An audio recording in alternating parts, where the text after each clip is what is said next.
Girls high school Tanuku గౌరవ chairman మరియు 4వ అదనపు జిల్లా జడ్జి టి సత్యవతి ఆదేశముల మేరకు రాజ్యాంగ ఆమోద దినోత్సవం వరకట్న వ్యతిరేక దినోత్సవ సందర్భంగా స్త్రీ శిశు సంక్షేమ శాఖ వన్ స్టాప్ సెంటర్ భీమవరం న్యాయవాదులు పిల్లలకు రాజ్యాంగం దాని విశిష్టత గురించి వరకట్నం ఇవ్వటం తీసుకునుట నేరమని బాలల హక్కులు కడుపులో ఉన్న బిడ్డ నుండి చివరి అంత్యక్రియలు జరిగే వరకు ప్రతి మనిషికి హక్కులు ఉన్నాయని రాజ్యాంగం ప్రకారం బాలలకు మహిళలకు ముసలి వారికి హక్కులు ఉన్నాయన్నారు.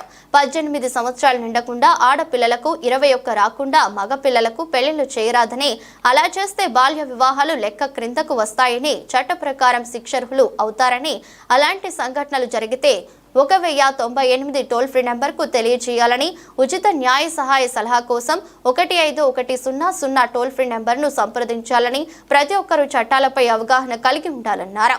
దాని ద్వారా మంచి చెడు తెలుస్తుందన్నారు.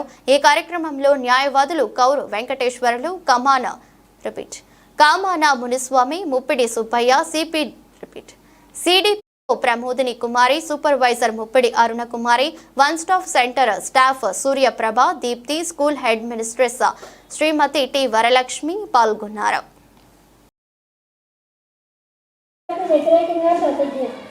బాల్య వివాహాలు ఒక సాంఘిక దురాచారం మరియు నేరం.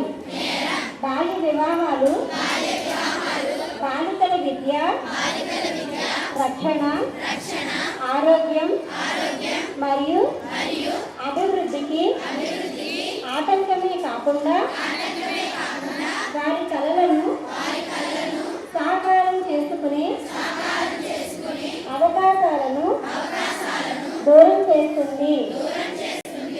అందువలన నేను ప్రతిజ్ఞ చేస్తున్నాను, బాల్య వివాహాలకు వ్యతిరేకంగా సాధ్యమైన ప్రతి ప్రయత్నం చేస్తాను.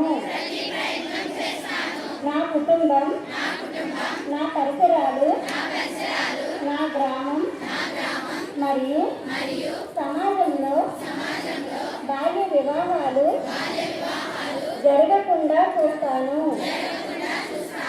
బాల్య వివాహం జరగడానికి చేసిన ఏ ప్రయత్నాన్నైనా పంచాయతీ మరియు ప్రభుత్వ అధికారులకు తెలియపరుస్తాను.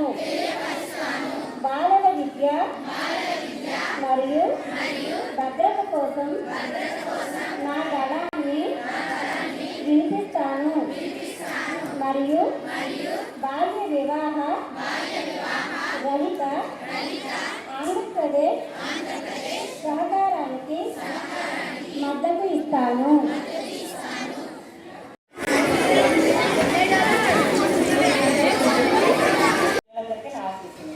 నేను ఎక్కువసేపు మాట్లాడను. ముఖ్యంగా చెప్పేది ఏంటంటే పిల్లలు బాగా చదవాలంటే మీకు ఏం కావాలంటే ఆరోగ్యం బాగుండాలి.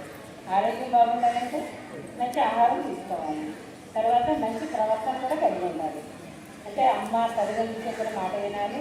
తర్వాత మీరు స్కూల్కి వచ్చేటప్పుడు వెళ్ళేటప్పుడు కూడా చక్కగా అంటే మంచి వాతావరణం. అంటే నేను అనేది ఏంటంటే మనకి ఎన్నో పక్క నుండి వస్తూ ఉంటాయి, పోస్టర్ వేసుకుని మేము చూస్తూ ఉంటాం. ఏంటంటే స్కూల్కి వచ్చే పిల్లలు మీద వెళ్ళేటప్పుడు కూడా మనం ఏంటంటే ఎవరి వైపు చూడకుండా మనం చూస్తాం అనుకోండి. ఇప్పుడు నేను ఒక అమ్మాయిని విషయం చూశాను. స్కూల్కి తను వచ్చేటప్పుడు ఒక అబ్బాయిని చూసేవాడు. తర్వాత మనం చూస్తేనే కదా అతను చూస్తానని తెలుస్తుంది. తర్వాత 2వ రోజు 3వ రోజు అదేవిధంగా ఏమైంది, చివరికి ఆ అమ్మాయి అతనితో వెళ్ళిపోయింది.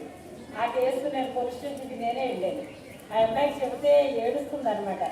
ఆ ఫస్ట్లో అమ్మాయికి ఏం తెలియలేదు. అతను ఏదో సైకిల్ షాప్లో పనిచేశారు. అతను ఆ అమ్మాయి చదువుకుంటున్నారు. ఏ స్కూల్లో నాకు తెలియదు. కానీ ఆ అమ్మాయి విషయంలో మేము చేస్తే నేను ఇంటికి వెళ్ళనంటే ఆ అబ్బాయికి వెళ్ళిపోతానంటది. దానికి 18 years కూడా లేదు, 16 ఎంతో. ఆ అమ్మాయి కౌన్సిలింగ్ ఇచ్చి ఎస్ఐ గారు మేమందరం గొడవ చేస్తూ చివరికి ఏమో చదువుకుంటానంటే అని అందే అమ్మాయి. ఏంటంటే అలాంటివి లేకుండా ఉండాలంటే మీరు మంచి ప్రవర్తన కలిగి తల్లిదండ్రులు మాట్లాడాలి. తర్వాత బిఆర్ అంబేద్కర్ యొక్క సారథ్యంలో ఆ రోజు స్వతంత్రం వచ్చిన కొత్తలో రాజ్యాంగ రూపకల్పన నిమిత్తం ఒక కమిటీ వేయటం జరిగింది. ఆ కమిటీ 2 సంవత్సరాల 11 నెలల 17 రోజులు మరి ఆ వివిధ రాజ్యాంగాలను అధ్యయనం చేసి మన భారతదేశానికి రాజ్యాంగం రూపొందించేది. మరి ఈ రాజ్యాంగం యొక్క ముఖ్య ఉద్దేశం ఏంటంటే మనం పరిపాలించుకునే విధంగా మన రాజ్యాంగం మనకు అంకితం చేసుకున్నాం. ఇంకా నవంబర్ 26 ప్రతి సంవత్సరం ఈరోజు మన రాజ్యాంగం ఆవిర్భవించి 75 సంవత్సరాలు అయింది. 75వ రాజ్యాంగ అవతరణ దినోత్సవం ఈరోజు మనం జరుపుకుంటున్నాం. ఎందుకంటే అప్పటి వరకు అంటే దాదాపు 200 సంవత్సరాలు బ్రిటిష్ వాళ్ళు మనం పరిపాలన చేశారు. మనం 200 సంవత్సరాలు పోరాడి బ్రిటిష్ వాళ్ళ మీద మన దేశాన్ని మనం రక్షించుకోవాలి, మన దేశాన్ని మనం కాపాడుకోవాలి, మన దేశాన్ని మనమే పరిపాలించుకోవాలి, మనకి బానిసత్వ బతుకులు వద్దు అని చెప్పేసి ఆ రోజున ఉన్నటువంటి బ్రిటిష్ వారి మీద ఎంతోమంది దేశభక్తులు పోరాడి వాళ్ళ ప్రాణాలని రుణప్రాయంగా అర్పించి మన ఈ రాజ్యాంగాన్ని మనం కాపాడటానికి, ఈ రాజ్యాంగాన్ని రక్షించడానికి, మన దేశాన్ని కాపాడటానికి ఎంతో మరి వారి యొక్క ఆస్తి మాన ప్రాణాలు అందరూ కూడా మరి అర్పించి ఈ దేశాన్ని స్వాతంత్రం తీసుకొచ్చారు.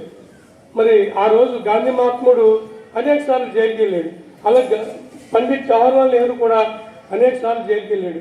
మరి సర్దార్ భగత్ సింగ్ చూసినట్టయితే ఆ రోజు తన ప్రాణాలని తృణప్రాయంగా అర్పించాడు. మరి ఆయన స్నేహితులు ఆయన స్నేహితులు చెప్పారు, నాకు పొరపాటు అయింది, బ్రిటిష్ వాళ్ళ మీద దాడి చేయడం నాకు పొరపాటు, వాళ్ళు చేయకుండా ఉన్నట్టయితే నన్ను మన్నించండి అని చెప్పేసి ఒక లెటర్ రాసి నిన్ను ఉరిశిక్ష